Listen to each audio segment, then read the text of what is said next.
जगाची सफर घडवणारे भाषा शिक्षक हेच खरे भाषादूत. माननीय राजेसाहेब लोंढे, शिक्षणाधिकारी, सांगली. दिनांक 12. मुलांच्या भावविश्वात जाण्यासाठी चांगल्या पुस्तकांचं वाचन शिक्षकांसाठी वरदान ठरतं. भाषा विषयाचं सौंदर्य विपुल आहे. वाचनाने शिक्षकही समृद्ध होतो आणि विद्यार्थीही समृद्ध होतात. असा समृद्ध व्याख्याता शिक्षक विद्यार्थ्यांना सुंदर मैफिलीसारखा आनंद देतो. वर्गात असूनही तो विद्यार्थ्यांना वेगवेगळ्या भावविश्वात घेऊन जातो. एक प्रकारे जगाची सफर घडवणारे भाषा शिक्षक हे खरे भाषादूतच ठरतात, असे प्रतिपादन माननीय राजेसाहेब लोंढे, शिक्षणाधिकारी माध्यमिक यांनी केले. माध्यमिक शिक्षण विभाग, जिल्हा परिषद सांगली, मथुबाई गरवारे कन्या महाविद्यालय, जिल्हा मराठी अध्यापक संघ सांगली यांच्या वतीने गुणवंत मराठी अध्यापक पुरस्कार वितरण समारंभाप्रसंगी ते प्रमुख पाहुणे म्हणून बोलत होते.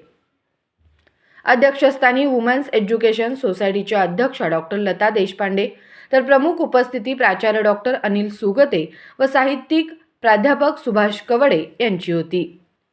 मराठी भाषा गौरव दिनाच्या पार्श्वभूमीवरती व नवमहाराष्ट्राचे शिल्पकार यशवंतराव चव्हाण यांच्या जयंतीनिमित्त कवी कुसुमाग्रज व यशवंतराव चव्हाण यांच्या प्रतिमेचे पूजन प्रमुख पाहुण्यांच्या हस्ते करण्यात आले.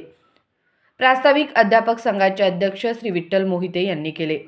आभार बजरंग संकपाळ यांनी, तर सूत्रसंचलन वैशाली आडमुटे व सुरेखा कांबळे यांनी केले.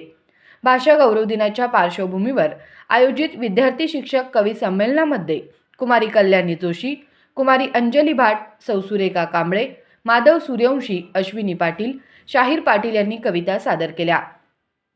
या कवी संमेलनाचे अध्यक्ष प्रकाश वायदंडे होते. शिक्षकांनी लिहिलेल्या पुस्तकावर चर्चा या सत्रात शिक्षक लेखक श्री बापूसाहेब पाटील यांच्या वादळवेल आत्मकथनावर श्री सुनील जाधव व दिलीप पवार यांनी एका शिक्षकाची संघर्षगाथा उलगडून दाखवली.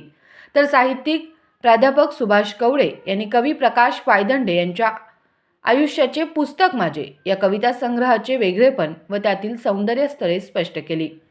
अध्यापक संघाचे गुणवंत मराठी अध्यापक पुरस्काराचे मानकरी श्री चंद्रकांत बेडगे तासगाव, श्री संभाजी सरग, सौविद्या चौगुले सांगली व श्री बापूसाहेब मासाळ कवटे महाकाळ यांना प्रमुख पाहुण्यांच्या हस्ते सन्मानपत्र, शाल, श्रीफळ, ग्रंथभेट देऊन सन्मानित करण्यात आले.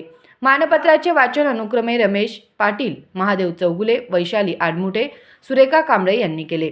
तसेच महाराष्ट्र राज्य शैक्षणिक संशोधन परिषद व अभ्यास मंडळावरती कार्यरत असणारे शिक्षक श्री प्रकाश वायदंडे, वैशाली आडमुटे, दिलीप पवार, सुनील जाधव, सुरेखा कांबळे यांचाही सत्कार याप्रसंगी करण्यात आला.